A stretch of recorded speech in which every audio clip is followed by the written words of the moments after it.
sign above the diner buzzed faintly as the sun rose over the edge of the small Texas town, just off the highway, tucked between an aging gas station and a hardware store. The diner had been a fixture of the town for decades. Locals gathered there each morning like clockwork, sipping black coffee from mugs older than most of the staff. The smell of bacon and engine oil mixed in the air, carried on the heat rising off the asphalt.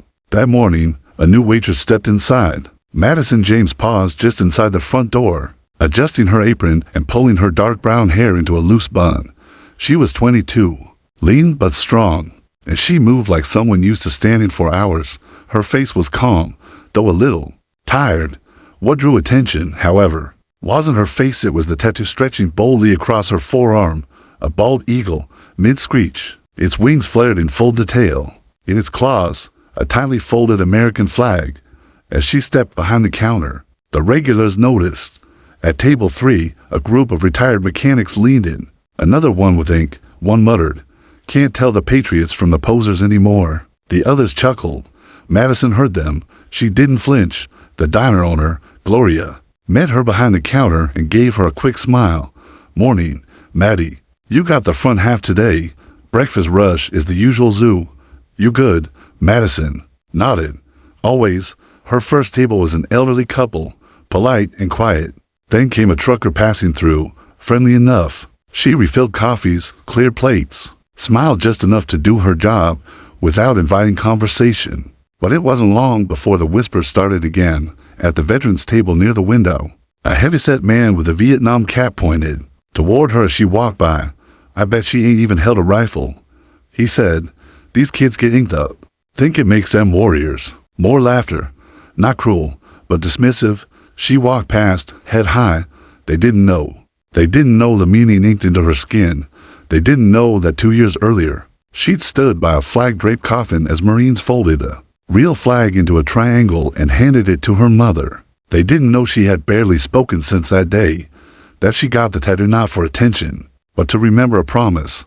They didn't know her brother, Logan James, had been 5 years older than her, tall, loud, full of energy. He joined the Marines out of high school, shipped off before she even got her learner's permit. But he came back every holiday, always joking, always protective. He was the one who took her to get ice cream when their parents fought, the one who taught her how to change a tire, the one who swore she'd do great things. He told her, before leaving on his last deployment, that if anything ever happened, she had to keep living. That was a promise. "Don't you stop moving, Mads," he'd said. "You live for both of us." So when the uniformed Marines had knocked on their door one rainy afternoon, Madison had gone silent. She didn't cry. She barely spoke. But 1 week later, she walked into a tattoo shop and showed the artist Logan's sketch and eagle, holding a flag, designed on notebook paper during his first tour. He once told her he'd get it after deployment. He never got the chance, so she did. After her mother passed away the following year, the town felt too heavy, too full of empty chairs and memories. She packed a bag, picked a direction, and drove. She landed in the middle of Texas, where nobody knew her name, and the sky stretched wider than she could ever remember. The diner job came quick. Gloria liked her immediately. "You're quiet, but you work hard," she'd said. "That's rare around here." Now, a month in, the mornings were familiar. She poured coffee without thinking, carried plates without effort, and heard whispers without reacting. But it still hurt, especially when it came from men wearing faded Marine ball caps. Men who ought to know better. She could feel their eyes on her arm every time she passed. No one asked her what it meant. They just assumed. In the corner booth, 2 young soldiers fresh from the nearby base sat chatting. One of them noticed her tattoo and said, "Hey, that's actually badass." Madison looked at him, nodded once, and smiled just a little. He saw something in her eyes that made him shut up. She turned toward the window, toward the old veterans, and met their gazes without blinking. One of them shifted uncomfortably, another looked away. Maybe they saw something new, maybe not. Either way, she was staying. This was her story now, her shift, her ground to hold. She didn't wear a uniform, but she carried a flag, not in her hands but on her skin. Not for show but for memory, for Logan, for the promise. She wiped down the counter, checked the clock, and took a deep breath as the front door swung open again. A man stepped in, tall, broad-shouldered, clean-cut. His shoes clicked against the floor. His gaze was sharp, scanning the room, and his uniform unmistakable. United States Marine Corps. Madison straightened up. This time, she wasn't invisible.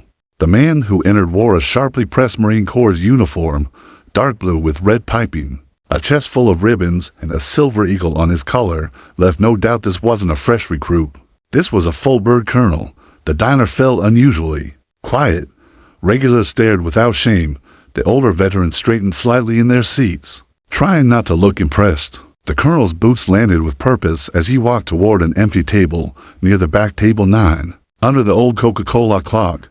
He didn't speak, didn't smile, just removed his gloves and placed them neatly on the table. Madison's heart beat harder, but her face didn't show it. She grabbed a menu, adjusted her apron, and walked over. He looked up as she approached. His eyes, steely gray, locked onto hers with calm precision, not harsh, but alert. Then he glanced down at her arm, the tattoo.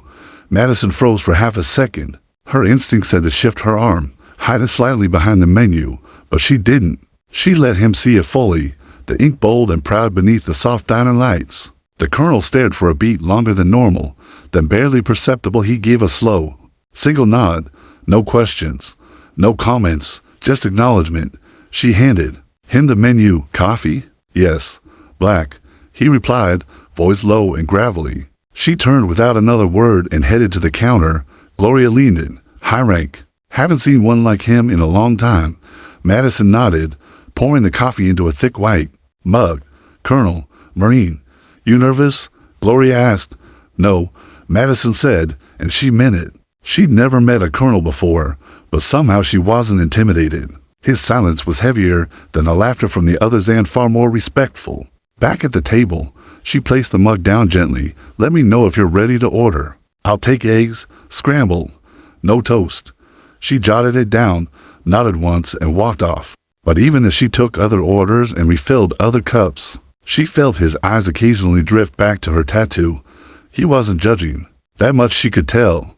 He was studying. By the time she brought his plate, he had removed his gloves and was sitting upright, hands resting flat on the table. He looked like someone used to issuing commands, someone who didn't raise his voice because he never had to. Thank you, he said, eyes locking onto hers again as she set down the food. You're welcome. He didn't speak further. He ate quietly, methodically, like a man trained not to waste time on distractions. As he chewed, he glanced out the window a few times as if still half on duty, even here. But when he looked at her tattoo again, it wasn't casual. It was deliberate, measured. He finished his meal, folded his napkin, and placed the bill on top of it cash with a $50 tip beneath the receipt. Madison blinked at it. Have a good day, sir, she said as he stood. The colonel nodded. Again. You too. Semper Fi. The words caught her off guard. Her lips parted slightly, but she said nothing. He turned and exited just as quietly as he came, the door jingling faintly behind him. Back at the veterans' table, the regulars were mid-conversation again. Wonder what a man like that's doing out here, one said. Probably checking on the base. Could be brass from D.C., another guest. They didn't know he'd spoken to Madison. They didn't notice the tip. They didn't hear the Semper Fi, but Madison had, and it meant something more than any comment she'd heard in the past month.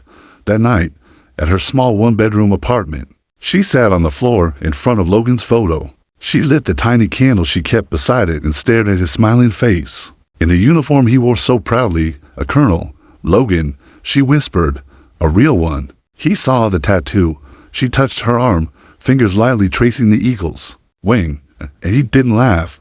Her voice caught in her throat. He knew you, didn't he? She stared at the photo harder now. Something about the way the colonel looked at the tattoo, it wasn't just recognition, it was remembrance. She didn't sleep much that night.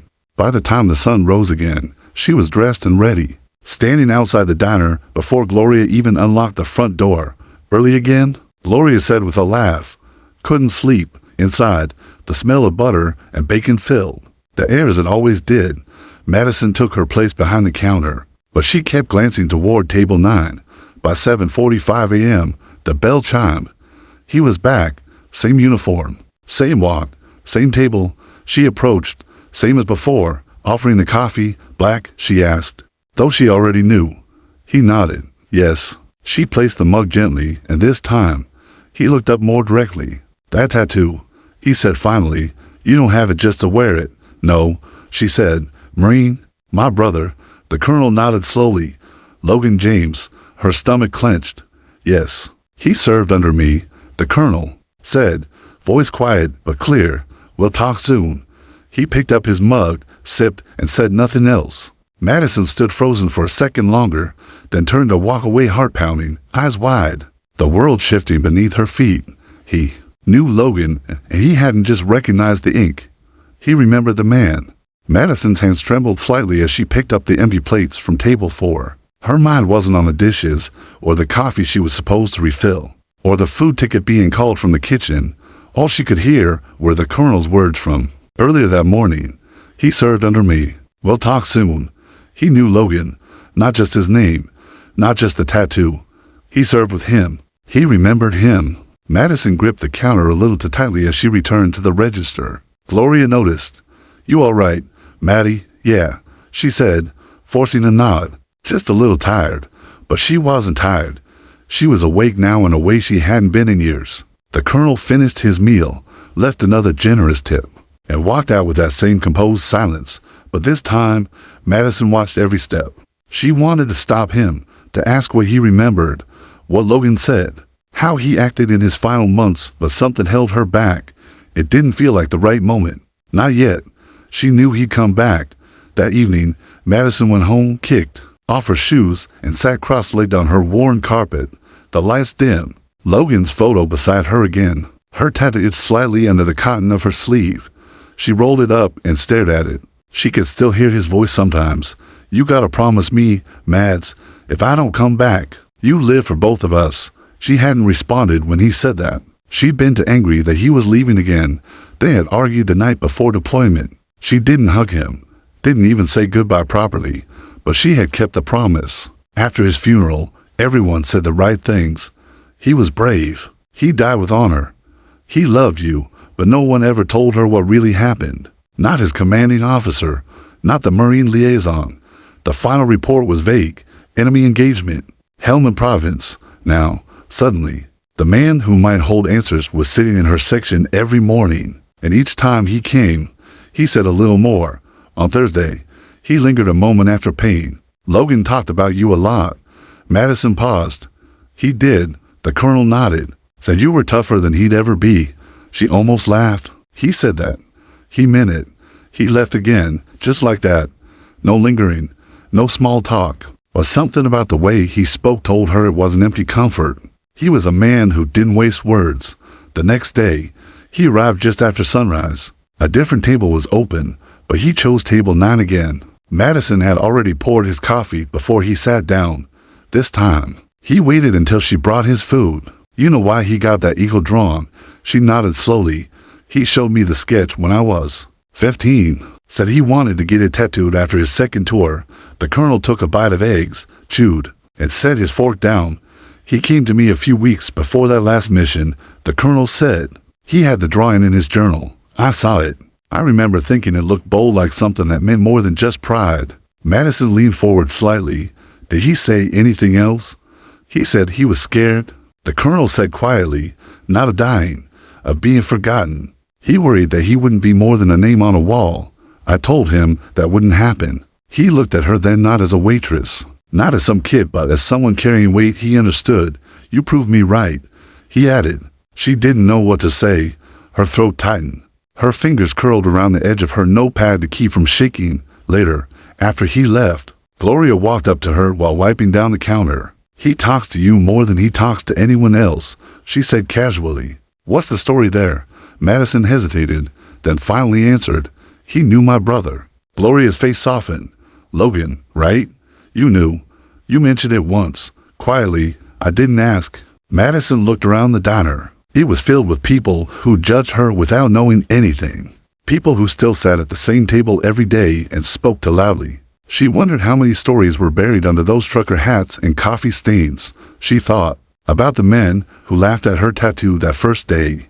They still hadn't said anything to her, but they were noticing now. She caught one of them staring longer than usual, not mocking, just watching, maybe wondering, maybe regretting.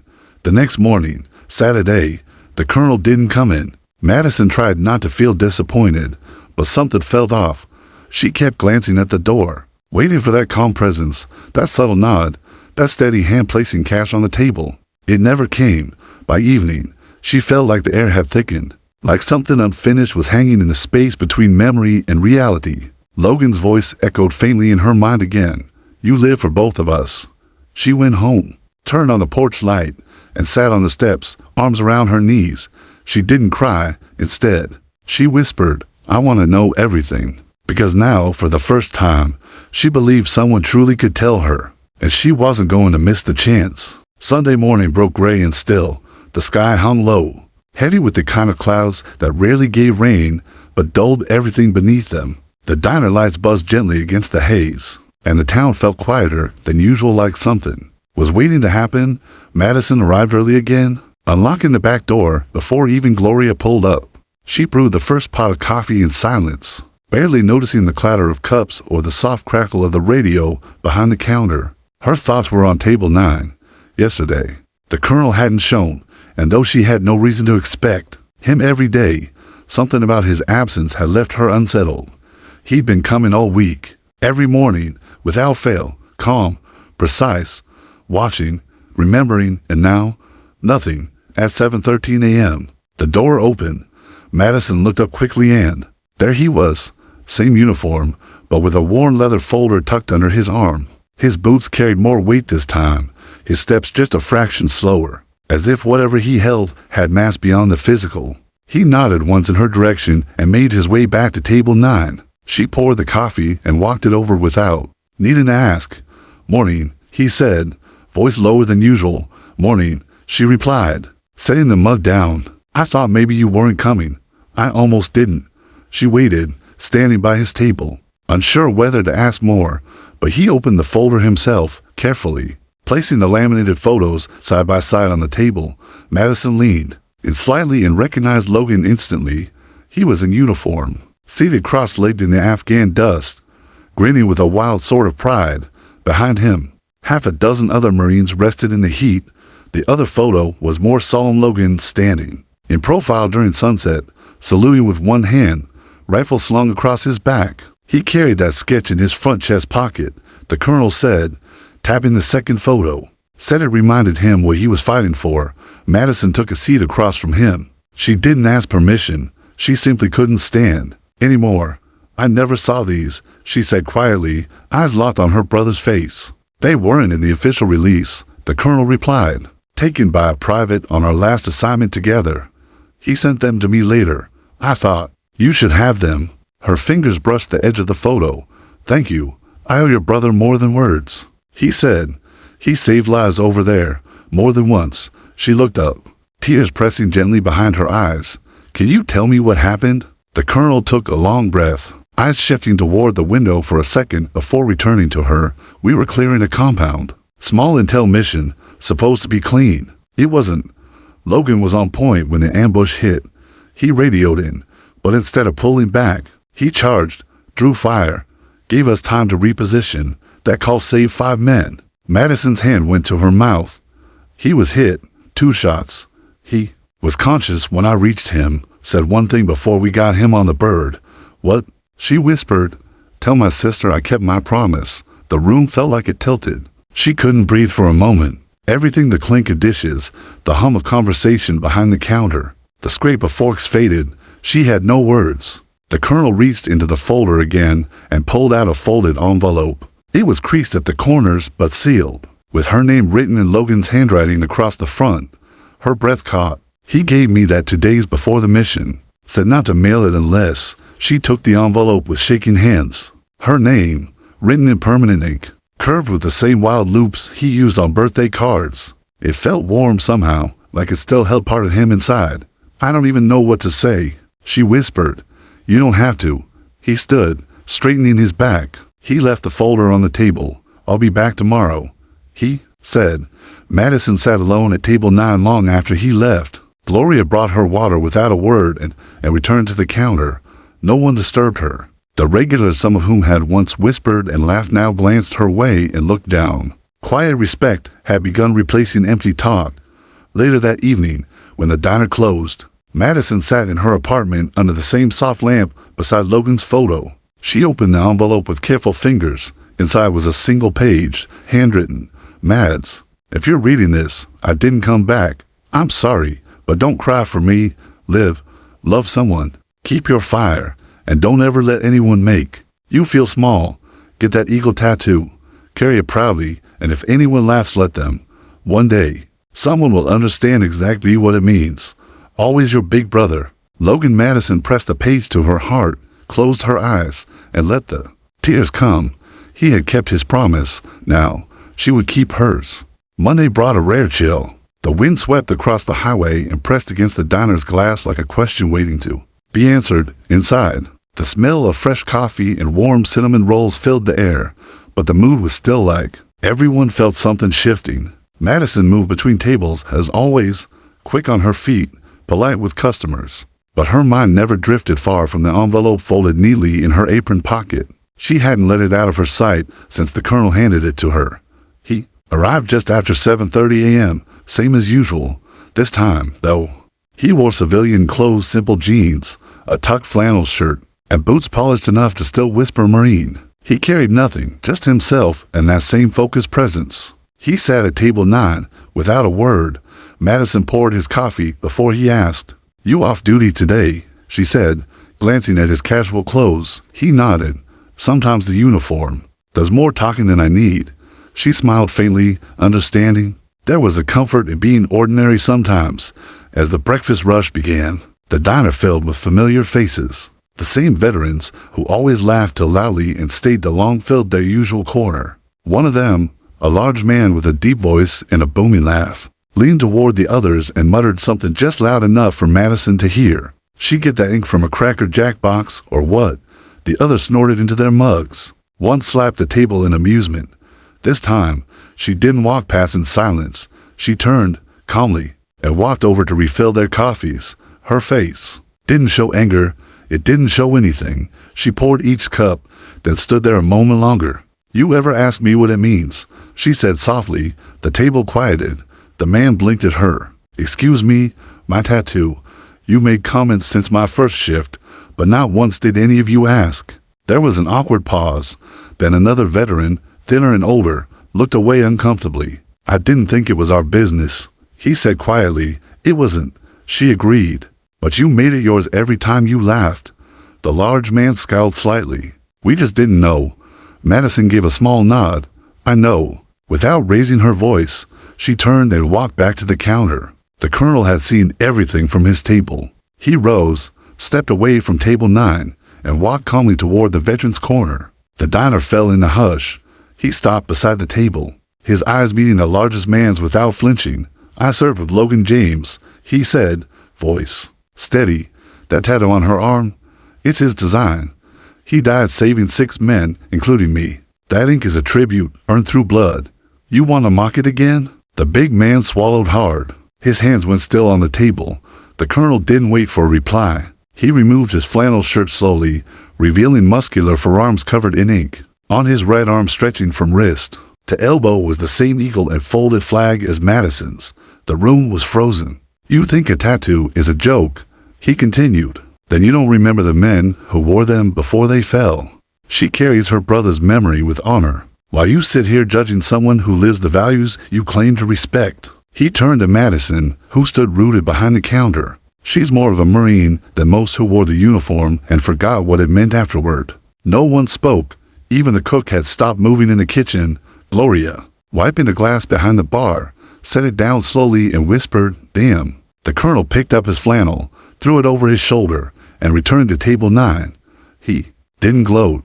He didn't smile. He simply took a sip of his coffee and resumed his breakfast like nothing had happened. The silence lingered for several long minutes before the diner returned to its usual rhythm. The large veteran who had laughed before stared down into his plate, stirring his eggs without touching them. Finally, he pushed the plate away. Later, as he left, he paused by the counter. Madison was pouring a to-go cup for a customer. He cleared his throat. "I didn't know about your brother, he said, not looking directly at her. Madison didn't stop moving. Most people don't ask. I was wrong, he added. She turned and met his eyes. I know, she said. Thanks. He nodded and left, his shoulders a little lower than before. That evening, as Madison locked up the diner, she stood alone in the empty dining room, one hand resting on table 9. She traced a fingertip across its smooth surface and smiled, not because she'd won something, but because the truth had finally been spoken aloud. Her story was no longer invisible. She walked outside, the sky stretching wide in gold above the fields. The air felt lighter. The silence held warmth instead of judgment. She knew Logan would have laughed at the image of a full Marine colonel backing her up in a roadside diner. But more than that, he would have been proud, and Madison, for the first time since the funeral, felt like she wasn't carrying it all alone. By Tuesday morning, word had spread far beyond the diner. People who hadn't eaten there in years came by for breakfast, not for the pancakes or the coffee, but for something else, something quieter. Curiosity, regret, respect. No one said it out loud, but everyone felt it. The atmosphere had changed. Madison noticed right away. Some of the regulars still avoided her eyes, unsure of how to act now that their assumptions had been challenged. Others gave small nods, hesitant smiles, even light conversation. One man left a folded napkin at his seat. On it, scribbled in shaky pen, Semper Fi. My son served it. I'm sorry. She read it 3 times before tucking it gently into her pocket. The colonel didn't show that day, and Madison was fine with that. He had already done what no one else could, broken the silence, not with volume, but with truth. At lunchtime, a woman in her 60s entered the diner, her posture careful but purposeful. She wore a faded army jacket and clutched a photo frame against her chest. She approached Madison as she cleared plates. "You're Logan's sister?" she asked softly. Madison nodded, caught off guard. "I remember when they printed his story in the paper," the woman continued. "My nephew was deployed in the same region, said Logan was fearless." Madison's eyes widened. "He knew Logan." "He did. Said he carried that same drawing in his journal. Told him he wanted his sister to ink it when he came home. I never forgot that part." The woman offered the photo frame an old black and white picture of a young man in uniform. "My brother, killed in Vietnam. I know what it's like when people don't ask." Madison swallowed hard. She nodded, holding the frame for a moment. "Thank you," she whispered. After the woman left, Madison stood still for a long while. The frame had weight, not because of its size, but because of what it meant. People were finally seeing her not as a waitress with ink, but as part of something larger, a quiet lineage of loss, strength, and memory. Later that afternoon, Gloria pulled her aside. "You good?" she asked. Madison nodded slowly. "I think better than I've been in a long time." Gloria smiled. "You've always been solid. Some folks are just slow to catch up." That evening, after the last customers left, Madison stayed late to wipe down the counters. The air was warm, windows fogged slightly from the dinner rush. As she scrubbed a stubborn stain from the corner of the counter, the bell over the door jingled softly. She turned. It was the colonel. This time, no uniform, no folder. Just a plain black t-shirt, jeans, and a quiet presence that still filled the room. "I'm off the clock," she said with a grin. He nodded. "Thought I'd stop by anyway. Didn't want to interrupt earlier." Madison grabbed 2 mugs and poured coffee without asking. They sat at table 9 in silence for a few moments. Before he finally spoke, "They'll remember now. I didn't expect them to," she admitted. "I didn't either. But sometimes it takes someone who isn't wearing the uniform to remind people what it actually means." She looked at him thoughtfully. "You knew what would happen when you took off your jacket, didn't you?" He gave a half shrug. "I've learned that silence only works until someone chooses to speak. You stood your ground. I just backed you up. You didn't have to." "I did." He sipped his coffee and looked around the empty room. "I've seen a lot of places," he said. "Some towns forget their heroes. Some just need to be reminded what they look like." Madison leaned back, arms crossed. "Never thought I'd be the one doing the reminding." He looked her straight in the eye. "You've done more for this town's memory than most parades or plaques ever will." She stared at him, unsure how to respond. So she didn't. She just let his words settle. As he stood to leave, he pulled something small from his pocket and placed it gently on the table, a worn metal pin, shaped like an eagle, nearly identical to the one in her tattoo. "That belonged to Logan," he said. It was on his gear when we packed up his belongings. I held onto it for a while, thought maybe it should come home. Madison picked it up slowly, turning it in her palm. The metal was warm from his pocket. It had felt cold and real in her hand, like memory itself. "Thank you," she said again. He nodded one last time, and then he was gone. She locked the door behind him and stood in the dim glow of the diner, pin still resting in her hand. The silence around her not heavy, but full, like someone had finally answered a question she didn't know she'd been asking all along. The diner opened at 6 a.m. sharp on Wednesday, but customers had already started lining up outside by 5:45. There was no event scheduled, no official announcement, yet a quiet current had taken over the town. They came with thermoses in hand, caps pulled low, and stories hidden behind tired smiles. Madison flipped the sign open and unlocked the door. By 6:10, every booth was full. Nobody asked about the tattoo, not anymore. But something deeper had taken its place, a shared respect, the kind that didn't need to be spoken. The once awkward smiles were now replaced by small, warm nods. Strangers called her by name. Customers left folded bills with handwritten thank you notes. One note read, "For Logan, for the silence that protected us." The Colonel didn't come, and that morning, Madison didn't expect him to. He had already done what needed to be done. His absence wasn't a lack, it was a space that let others finally step forward. Midway through the breakfast rush, the town's postmaster, a gray-haired man named Arthur, waved her over. "You ever think of writing his story down?" he asked. Madison looked surprised. "Logan's?" Arthur nodded. "People remember. Better when things are written. You tell it once, maybe 10 people hear it. You write it. 100 could. 1,000, even." She considered that, biting her lip. "I don't know where I'd start." He smiled. "At the beginning. Where else?" She laughed under her breath and nodded politely, unsure if she meant to follow through or not. Later that afternoon, when the diner had emptied out, she sat by the window with a notepad in hand. She wrote the date on the top corner. Then she wrote his name, Logan James. She stared at it for a long moment. The words didn't come easily, but she didn't force them either. She wrote what she could, how he carved the design in his notebook, how he planned to get it inked on leave, how he never came home to do it. She wrote about how her own arm had become a place for both memory and mourning. Each word brought the air closer to her lungs, less heavy than before. That evening, Gloria offered to close up early. "You've had a week," she said, motioning to the clock. "You deserve a walk." Madison smiled gratefully. The idea of fresh air and quiet streets was more tempting than she expected. She tucked the eagle pin in her pocket and stepped outside. The sky was painted in orange and lavender, the kind of sunset that made everything look a little softer. She headed toward the park near the edge of town, her boots crunching against the gravel with each step. Near the war memorial, she paused. She hadn't been there in over a year. It was a small plaza, barely a dozen pavers wide, with 4 stone pillars listing local names lost to war. Logan's name was on the 3rd one down, 4th row. She reached out and traced the letters slowly with her fingertip. A voice behind her spoke gently. "I thought I'd find you here." She turned.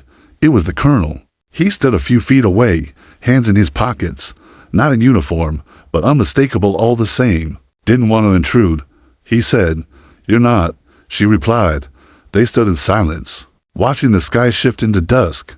"I never told you how he saved me," the Colonel said. "We were ambushed. We thought the road was clear. Logan spotted the tripwire and yelled before anyone saw it.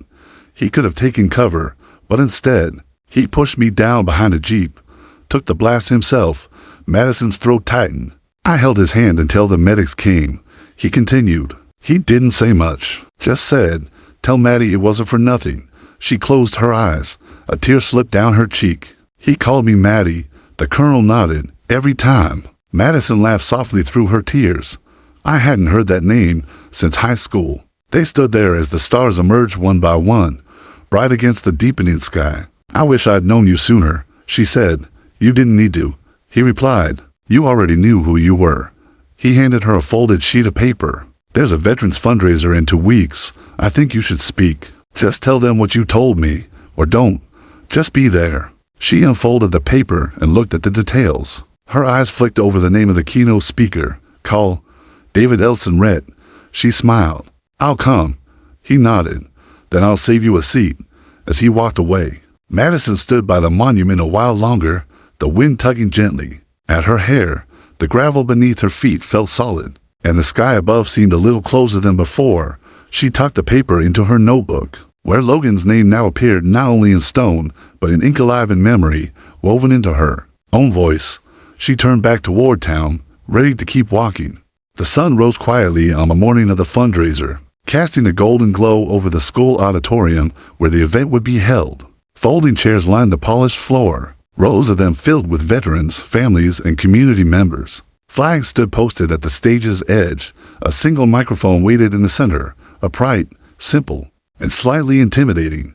Madison stood in the hallway behind the stage, holding a folded paper in one hand and her brother's dog tags in the other. She hadn't told many she would speak. The colonel had kept her name off the printed program at her request. She didn't want attention. She wanted to speak, because she finally had something worth saying, and people ready to listen. Inside, murmurs filled the room as introductions were made. A few townspeople who once judged her now sat in the front row. Gloria from the diner had brought a small tray of muffins. Even Arthur, the postmaster, had shown up in a clean-pressed shirt and tie. Colonel Elson stood to address the audience. "We are here," he began, "not only to honor the living, but to carry forward the memories of the ones who didn't make it home." He paused, glancing at the side of the stage. "There's someone here today," he continued, "whose story isn't in the history books, but it should be. Her courage comes from a place you have walked, and she carries with her a symbol of sacrifice that deserves to be seen, not mocked." He motioned. Madison stepped out. The room fell quiet as she approached the mic, the dog tag still wrapped around her hand. She looked over the crowd and found familiar faces, not as strangers now, but as people willing to change. "My name is Madison James," she began, "and this tattoo," she said, showing her forearm, "isn't just ink." She paused, letting the silence hold. "It's a drawing my brother made the week before he deployed. He said it would remind him of why he was going, and when he didn't come back, I made it a part of me instead." She took a breath. "I came to this town hoping to start fresh. I didn't expect kindness, and for a while, I didn't find much. I was looked at like a stranger, laughed at, judged, and I didn't blame anyone. You didn't know. But here's the thing, we never really know someone until we're willing to ask." The crowd stayed still, deeply focused. "My brother's name was Logan James. He saved lives in his last moments. One of them is sitting right here," she said, glancing at the colonel. "He called me Maddie. He used to say, 'Be strong like granite. People crack when they try to scratch stone.' And that's what I tried to be, but no one's stone. All the time. Sometimes it takes someone else to remind you that what you're carrying has meaning." She stepped back slightly. "So if you see someone whose story you don't understand, maybe don't laugh, maybe ask, or maybe just look again, because pain has a shape, and sometimes it looked like a tattoo." She left the stage to a long, solemn pause. Then, slowly, the room rose in a standing ovation. No music played, no applause thundered wildly. It was measured, respectful, almost sacred. The colonel met her at the base of the stairs and placed his hand on her shoulder. "You did good, Maddie." She smiled. That name no longer just a memory. After the ceremony, people came up one by one. Veterans thanked her. Mothers hugged her. A young teenage girl, maybe 15, showed her a sketch she had drawn on a napkin, a simple flag with wings. She said, "I want to get this one day for my dad." Madison nodded, moved beyond words. Outside, the sky had brightened, the clouds swept aside by wind that smelled faintly of summer grass. She walked down the steps, not rushing, not hiding. She was no longer the girl people whispered about in the diner. She was Madison James, sister to a hero, bearer of a promise, speaker of truth. Later that evening, she returned to the war memorial alone. She knelt beside Logan's name, tracing the letters again, this time not out of sadness, but gratitude. "I spoke today," she whispered. "I told them what you said. I think they heard you."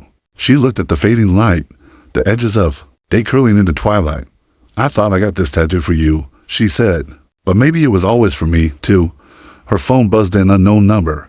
A message popped up. "Hi Madison, I'm organizing a youth leadership panel on veterans legacy. The colonel told me about you. Would you consider sharing your story?" She stared at it, then smiled, then typed one word. "Yes." As she walked home, her shadow stretched behind her, long and even. It wasn't heavy anymore. It simply followed, as memories do not to weigh her down, but to remind her she wasn't walking alone. The end.